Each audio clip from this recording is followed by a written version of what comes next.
Okay, folks, Mandala turned 59. Looking at messages, we got some gems from Shinuyama to help support the Dispel attempt that will be coming up really soon here. I was hoping to get more gems from more people. I've been talking to more nations about it. We'll see if I get anything else.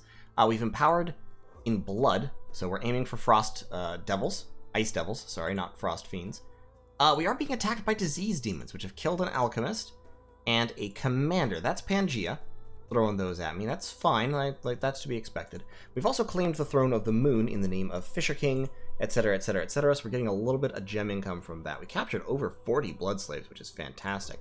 One of our eunuchs was killed by a dryad. That was a boring battle right here in Ulm. In Forbidden Forest, our green lions and long dead mages, or long dead horsemen rather, ran over this province defense. A lot of friendly fire, unfortunately. If we take a look at that, the problem is long dead horsemen are extremely vulnerable to acid damage because their hit points are very low, and acid damage is, of course, armor piercing, so their protection doesn't really help. So they charged in, killed everybody, and sucked up a full volley of acid bolts on the way. So the Green Lions got 11 friendly fire kills, which is not great. In range of light, we moved in, killed actually a lot of province defense. Like, this is like 30 province defense. It's really heavy in range of light. I was surprised by that, but Mr. Tan succeeded, pushed on through. We lost 9 of our footmen. Our Imperial Horsemen did great, and they are pushing on. More battles in High Woods. We got to see Pangea attack Shinuyama, and it was just a little battle against Shinuyama Province Defense. They do have a lot of bottles of living water. They must have pretty significant water gem income because they're building these a lot as like normally those are anti-assassination items. They've got a few partially thugged centaurs around here, including one with a robe of shadows and a huaca headdress that they must have taken off of Nazca. And then back here, they've got a Mound King. I mean, they're handing these things out to Mound Kings. They must have all kinds of water gems. It's a little bit crazy. And a few little infantry here. Admittedly, water elementals are quite good. So their water elementals and their centaurs charged in. They massacred the PD commander back there, and then everybody routed.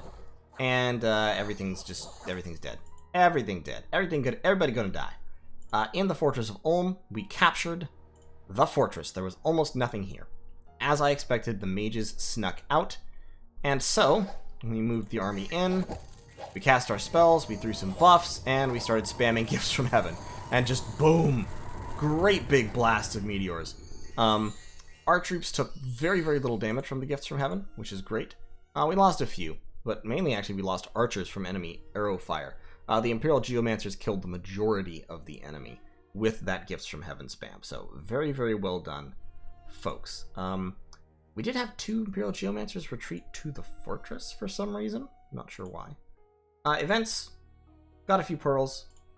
Got a bunch of extra money from Forbidden Forest. This would be better if Forbidden Forest was actually a rich province, but eh. And we got the Master with the Iron Crutch, who is our other national hero. Unfortunately, since he appeared in late winter, and he's very old, he had to make an aging check, and he was muted immediately. So his magic skills are halved. The Master with the Iron Crutch is actually a much better mage than this, but even so, he is immortal, he has fear, he has spirit sight, he's sacred, he's a really cool hero. I now have all 3 of the immortal heroes, so I have 3 immortal mages that I can use, but I just need to get him unmuted. So for now, he's sitting in the capital. I should have set him to research. I'm recording this after the turn is actually ticked. I didn't have time beforehand, so I did this in a rush, and that's something that I didn't notice at the time, so bad me. No cookie. But he's sitting in the capital. He's going to meet up with Ho Sing Ku, who is, of course, a healer, who is moving up here because there's some mages up here that there's like, this guy's got a disease. I suspect more are going to end up diseased here. So she's moving north in order to do some healing duty, and we'll move him up there to Pergamy to meet her. And so that will be great. And that's the turn, basically. In terms of research, we're hitting evocation level 7, and then we're going down Thaumaturgy. So at evocation level 7, we'll have Firestorm. We'll go down Thaumaturgy to grab Enslave Mind, and then we'll book it all the way down to 9. And at 9, we will get Master Enslave, which we will be able to cast out of our communions.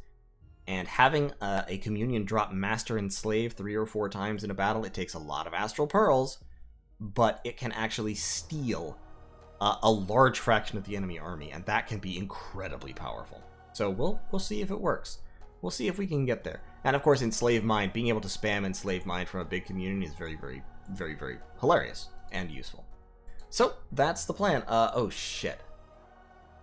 And I left these guys here too. Okay, well, hopefully nothing bad happens to them. We'll see. And that is the plan. So we'll see how things go in turn 60. Take care until then. Alright, folks, it's turn 60. The war against Pangaea continues to kind of go back and forth. We got jumped on by an archdevil right here and lost some reinforcements that were moving in. This fort has been besieged by knights, which is nice. And Pangaea continues to make progress against Shinuyama, which is a problem. That is Pedosian the Father Ill-Earth. I've been told that he was almost killed, but managed to slip his chains, as it were, just in the nick of time. Shinuyama seems to have been fairly compromised, and overall, I think we're losing the war. On my front, I'm holding my own. I've beaten back their armies, pushing in. This archdevil is thugged out here in Dopharos, but this battle was sort of hilarious because, so, this is a random assortment of mages. I forget exactly why these were here, to be honest. But I've got a Hulijing in the back, and I've got an Alchemist of the Five Elements, and I've got a Eunuch, and an Imperial Geomancer, and a Footman, and a few paltry infantry here. And over here we've got Furcus, the Archdevil, who has a Frostbrand, Vine Shield, Horned Helmet, basic thug/light SC kit. He's Fire 4, so he can cast Phoenix Pyre, at which point he becomes very, very hard to kill, especially because he does have Reinvigoration 6 from his Boots of the Messenger and his Girdle of Might. So you have to kill him a whole bunch of times very, very quickly in order to get him to actually die. But now watch.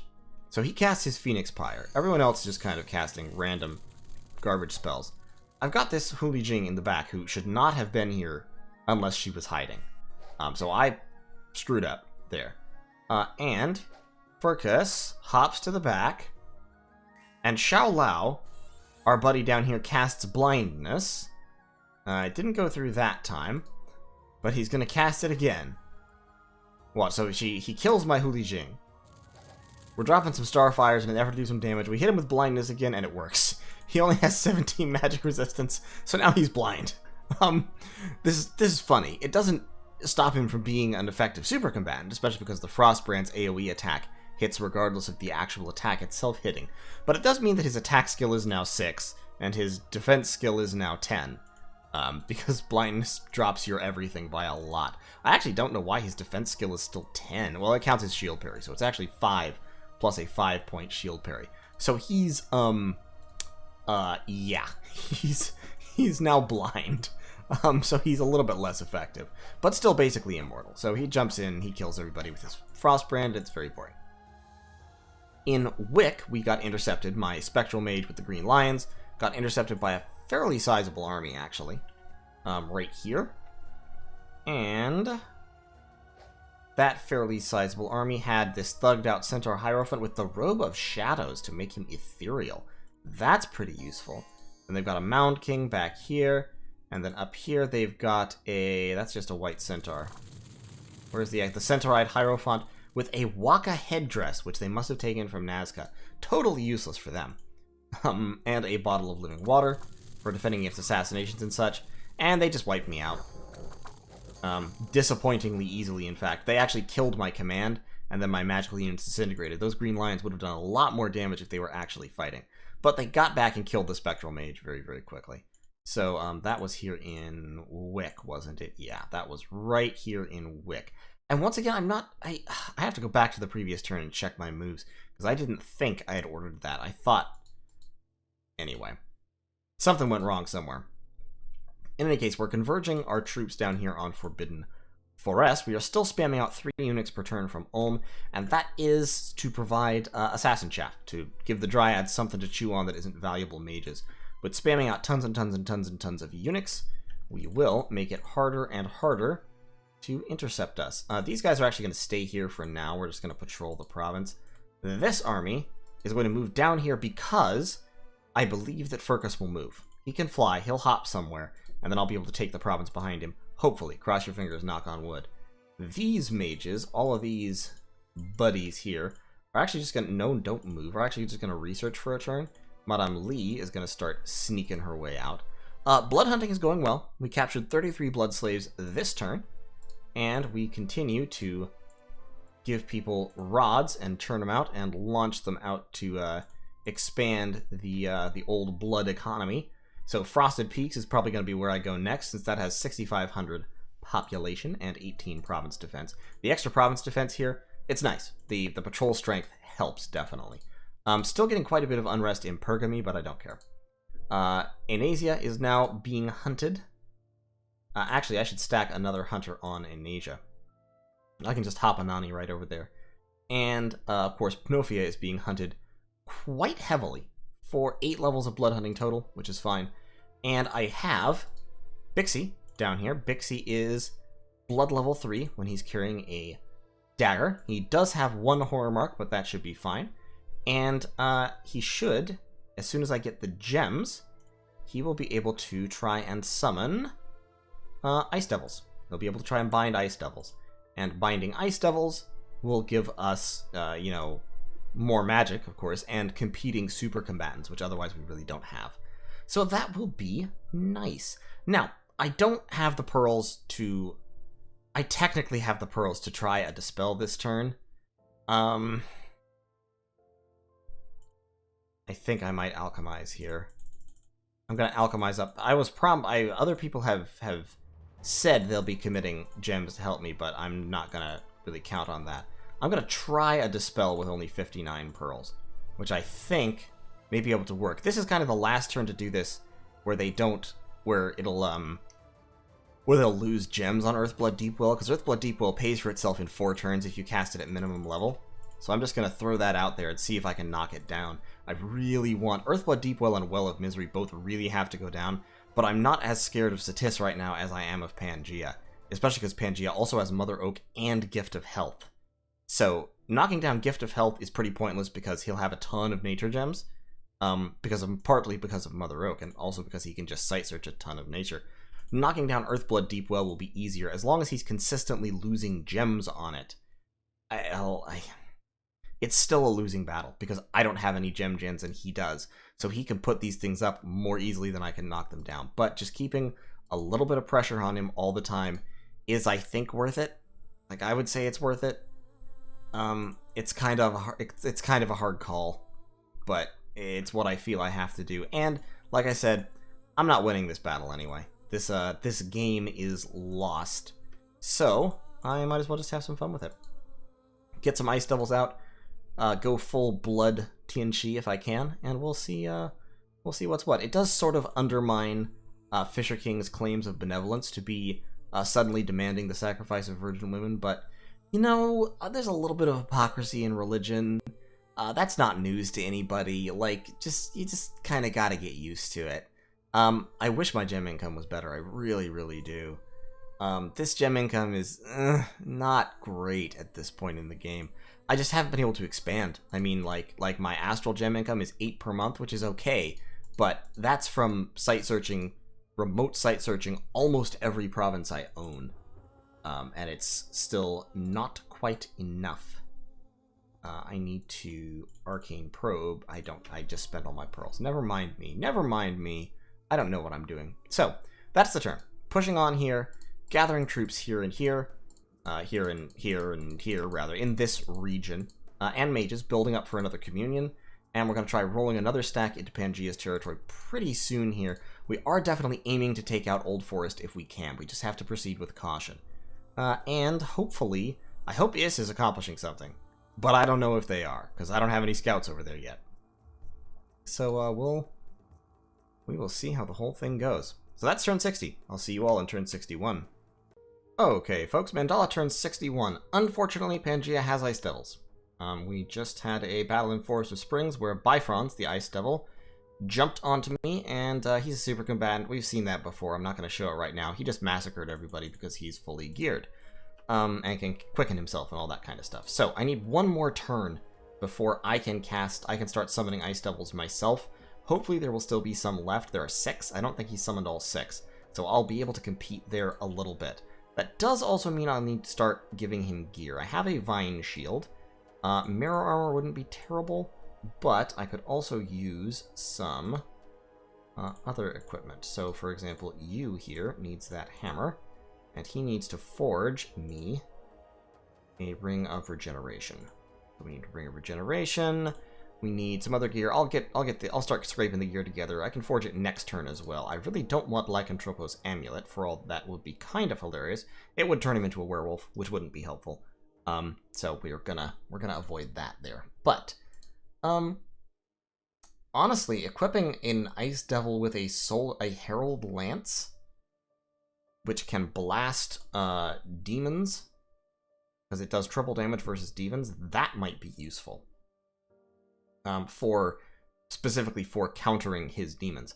Or the, what's the other one? No, that was the wrong button again. I hate pressing the wrong button, and I do it constantly. Where is it? Ah, yes, the Holy Scourge, which is a two-handed weapon, 2 attacks versus shields. It attacks twice, and it murders demons. So that would be a useful anti-demon weapon. I need an Astral Mage to give that to in order to let him teleport onto an Ice Devil like this, and he also needs to be good enough to actually win the fight. So there is that, but could be done. Over here, I'm starting to spam out Augury to find more fire gems if necessary. Overall, I'm just kind of in a holding pattern, except I've got this army advancing on Wick. And then we're trying to press on into Pangea's territory, but it looks like Pangea is just beating the snot out of Shinuyama, which isn't too terribly unexpected, to be honest. I think Pangea's kind of got this in the bag. Either Pangea or Satis. Satis has been very, very effectively devouring Bandar Log this whole time, and I've been kind of too busy with Pangea to pay much attention to them. Nothing I can do about it. Satis just is what it is. We've got Marignon down here, where I believe Ermor used to be, who's doing a pretty good job for themselves as well. And they actually have had Eternal Pyre up for a long time, so we'll see how that goes. And of course, Satis has Well of Misery, so they have all the death gems they could possibly ever want. It'll be interesting to see where this goes. I'm going to see if I can survive till the end of the game, and try to get out some super combatants, have some fun on my own. So, thanks for watching. I know this is another brief one, but there's really not a whole lot going on to talk about. I'm researching down towards Master and Slave to see if I can maybe pull that off. I've already got Alteration level 9. Probably going to go down to Blood Magic and see if maybe I can grab a Heliophagus or something. That would be nice if I could have a Heliophagus or so. And then we'll see. We will just see what it is. So, thanks for watching. See you in turn 62. Alright, folks, it's turn 62. I'm a little bit stuck in terms of what I want to do. This game looks like it might drag on for a very, very long time. But it's interesting. Pangea is still in a strong position. Quite a strong position, really. But less of a strong position now than Satis. Satis has Well of Misery up and has for a long time. And they also have a ton of territory. They clearly have a lot of water income because I've been seeing these Sea Kings roaming around the place. They have a number of Wraith Lords. They're really, really powerful, which makes me want to fight them, except of course that I would get absolutely gutter stomped. It's an interesting little predicament. Of course, I am, I've driven Pangea off this fort, which I am now besieging myself. It actually belongs to Shinuyama, so a little bit rude of me to be doing this, but I mean, it is what it is. I'm trying to retake that from Pangea because it has a lot of gem income, nature, earth, astral, and then astral and air. All of those would be amazing. Love to get that income back. My gem income is really nothing to write home about. Still, this is actually kind of sad at this point of the game, which is silly because I have a lot of site searching done, but it is what it is. Sometimes site searching just doesn't produce gems, you know, and there's really nothing to be done about it. I need to site search Plane of Memories a lot more thoroughly. And I have a ton of units here that Gao Yao should start to take away to lead. In terms of blood hunting, I now have 3 provinces pretty much fully exploited. I'm going to get a 4th hunter on that province, and after that I'm going to start branching out into first Frosted Peaks and then Ompholia. And I am binding my first Ice Devil. Hopefully they haven't all been bound by Pangea. And I should be able to get at least a couple of them. My Blood Slave income this turn was over 60. Actually, it looks like 17, 20, exactly 60, sorry. So more than enough to be going on with for the nonce. In terms of research, we're going to hit thaumaturgy level 9, as I've talked about, get that master and slave, and then I think we'll go back to blood. I think we'll go down to blood, and we will get, we may work our way down to casting astral corruption or something, I don't know. Because there's no real blood nations in the game. It's like, Pangea and I don't know who else might have blood at the moment, but can't be all that many people. And I could certainly work my way up to casting the horror spells, Infernal Crusade, 3 red seconds would be a great spell to be casting in the late game. And I have death in the form of Alalia, so with 1 more death empowerment, Alalia could summon Vampire Lords. Or, I was actually reminded of this by a YouTube comment. I do not remember everything about Dominions when I'm playing. Often very important things will slip right by me. Like in this case, there's a spell called Streams from Hades, which I will show you. Streams from Hades, Water 4, Death 1. And it summons a Kokithiad, who is Water 3, Death 3. A fantastic mage, and it's cheap. 15 water gems. Now, my water income is pretty garbage, but it's actually still higher than my death income. And I could have used that, worked that way up through forging the water boosting items to, if I'd built for it, certainly. Actually, I don't even have to build for it. Take one of these ladies, give her both water boosters. It only gets her up to water 3, so she would need a water empowerment, maybe? But a water empowerment from level 1 would be a lot cheaper than empowering death. Which is what I did, empowering death from level 2 for a level. No, I only empowered her from level 1. Be the same price, but it'd be water gems, and then the spell itself is quite cheap. And that would get me up to death 4. As it is, now, I can just empower Alalia in blood in order to have a vampire summoner, so I can play the immortal game in the late game. And when somebody puts up astral corruption, which could be me, then I could compete in that regard. Now, Jotunheim has made a very, very impressive comeback. They've got Ashdod, or rather, they're besieging Ashdod. They've got a number of other forts. They've got a lot of troops. They're actually doing okay for themselves. Not in the winning position, but then neither am I. Both of us are very much second-tier powers at the moment. We're still here. We're still relevant, but we're not, like, mighty. We're not real hugely threatening at the moment. And to be honest, strategically speaking, it might be that attacking Jotunheim again is the thing to do at the moment. I don't know. I'm in this position where I'm not sure what I really want to do, except I want to get my blood economy rolling and I want to start summoning vampires. Like I said, it's late in the game, but might as well, right? Might as well. Just hang on as long as I can here and see. Things can change. Things can change at any moment, so I'll keep pumping out the mages. I still have lots of income, which I am not used to at this stage in the game. Normally, I would be struggling and scraping for income, but with my great scales, I actually have the money, because my income is huge. My upkeep is high, but my income is huge. So I actually have the money to continue doing things at this point in the game, despite having large armies and a lot of mages. Just a lot of mages. My research is also tremendous, so I'll be hitting... You know, I've already hit one level 9. I'm going to hit another level 9 well before turn 70. Yeah, we're doing okay. And I'm still recruiting troops for that matter. Like, I'm still just straight up recruiting a lot of troops, which normally I would not do at this point in the game because I wouldn't have the money for it. I mean, look back to Accidental Ascension when I was playing Early Age Ulm. By turn 60, I was recruiting very, very few, if any, troops. Almost all of my troops were summons. Now, of course, in this game, I really don't have the gems for that. My gem income is, I'm not going to say piss poor, but not great. But, you know, you do what you can. What I'd love to do is site search more. I'm casting a lot of Manifest Vitriol. How about you start casting Auspex? What are you hitting? Shade Forest? Okay, yeah, you start spamming out Auspex instead of manifesting Vitriol. And there's some more nature site searching to be done as well. So we're just gonna skip out on that for a little bit here. We're gonna start throwing out more remote site searching spells. Haruspex, yes. Spam that Haruspex. So we'll get Haruspex, we'll get Auspex going. We're already throwing out some augury, couple of auguries, and a dark knowledge. We lost an Imperial Consort and an Alchemist of the 5 Elements to remote attack spells this turn. And we lost Nom to just random rebellion. So we're going to take some troops and go put that down right quick. Let's give you crossbows, give you frontliners and crossbows. And we'll just kind of, yeah, like that. Who has that group? Who's that gang? Oh, that's Juyi. Okay, so Juyi and Utheldon.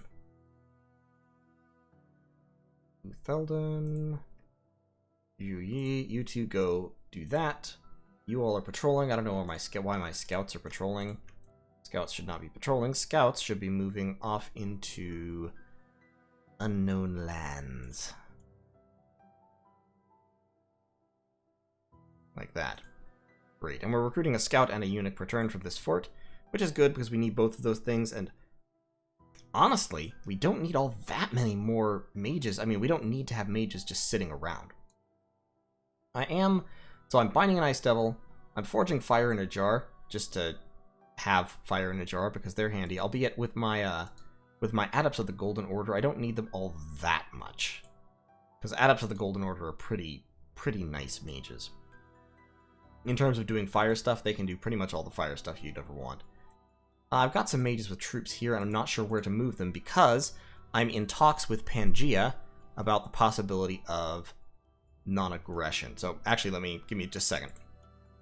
He's answering me on Discord right now. Okay, so yeah. I've agreed to peace with Pangaea. Sorry, I had to do that while I was shifting over to Discord. I've agreed with Pangaea to have peace, at least temporarily. I'm going to take 141 back. And then, I would like to take the Crystal Citadel here. So I think I'm going to do that from Wick. I have to double check to make sure that I didn't have a non-aggression pact with them. I think I may have. Hold on again. I know I have to go to this screen every time I shift out to Discord because otherwise the screen will shift. Otherwise it'll just start scrolling endlessly to the side.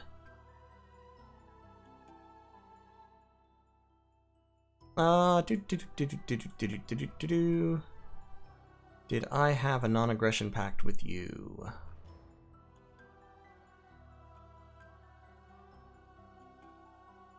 Pergami, Inuyama.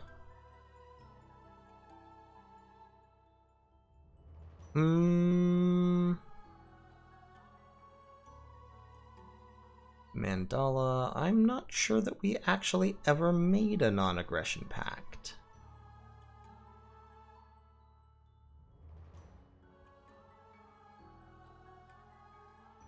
Yeah, I think I never made a non-aggression pact with Shinuyama. Okay, that's good then, because that, yeah, so I never made a non-aggression pact. Shinuyama did get subbed out. I'm not sure if I ever actually technically mentioned that, but they did. The original player had to drop out, and they swapped in a sub. I don't think I ever... Yep, I never made a non-aggression pact with them. So... yeah, what I'm going to do is I'm going to take his Crystal Citadel away from him, and then I have a lot of troops up here already that I can just shift north and kind of give him the business a little bit. Take some of this stuff down here, because he's getting the crap kicked out of him by Pangaea right at the moment. He's lost all of his territory up here. Like, all this used to be Shinuyama. He's still got his heartland, and he's got some territories over in former Ashdod, but I don't think he can stop me from reconquering, as it were. I've got a scout over here in this wasteland. Before he was eliminated, Ashdod was saying that he was actually also recruiting garnets from another place. But I've had scouts in both places and haven't seen any garnets, so not sure about that. It may just be that Jotunheim isn't doing blood, which would be weird. I mean, if I was Jotunheim, I would always be doing blood constantly. But, I mean, some people, I guess, don't really like that. I don't know. I'd love to boost up... I need to boost up my blood with brazen vessels and soul armor of souls and stuff like that. But that's going to take another turn or two. We do still constantly have the Sanguine Dowsing Rod forging mill going. You, madame, can head down towards Frosted Peaks. We're pumping out Imperial City Guards now because they have 3 times the patrol strength of normal troops. And so we can use them, relatively few of them in the hands of a eunuch or 2, and do a lot of patrolling. And down here, we're getting Imperial Geomancers. Over here, we're getting more eunuchs. So we can move that eunuch over there.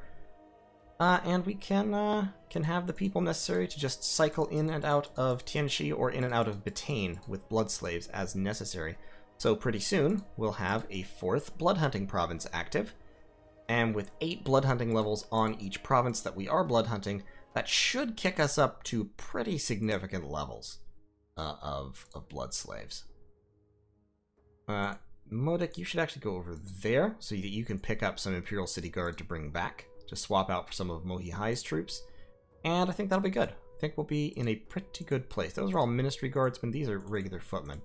Footmen, take as many Ministry Guardsmen as you can. Ministry Guardsmen also have a patrol bonus, albeit a little bit smaller, so to maximize the efficiency of my patrolling, that's what I want to use. So, blood economy coming along. Backstabbing Shinuyama. It's not technically backstabbing. It's pretty close to backstabbing in spirit, though. Stealing Shinuyama's shit in progress. And yeah, we're gonna see if we can survive into the late game. Like I said, not gonna win this game at this point, unless something really, really hilarious happens. But I can't count on that, obviously. But what we can do is make life interesting. See how we can do. So yeah, he's got at least 3 Wraith Lords up there. Anyway, should be a good time. So, thanks for watching. I'll see you all in turn 63.